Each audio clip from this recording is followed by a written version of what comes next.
বিএনপির স্থায়ী কমিটির সদস্য ডাক্তার AJM জাহিদ হোসেন জানিয়েছেন, বেগম খালেদা জিয়া আগের যে কোনো সময়ের চেয়ে এখন অনেক ভালো আছেন। তাকে ডাক্তাররা বাসায় গিয়ে নিয়মিত চিকিৎসা সেবা দিচ্ছেন।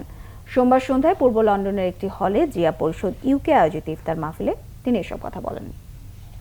দেশনেত্রী বেগম খালেদা জিয়া গত 8 জানুয়ারি থেকে লন্ডনে চিকিৎসাধীন আছেন এবং উনি আল্লাহর অশেষ মেহেরবানিতে এবং আপনাদের সবার দোয়ায়, চিকিৎসকদের প্রচেষ্টায় আগের চেয়ে ওনার শারীরিক অবস্থা অনেকটা স্থিতিশীল আছে। এখানকার চিকিৎসকরা ওনাকে বাসায় হোম ভিজিটের মাধ্যমে ওনাকে নিয়মিতভাবে ওনার শারীরিক পরীক্ষা নিরীক্ষা এবং চিকিৎসার ব্যবস্থা করছেন।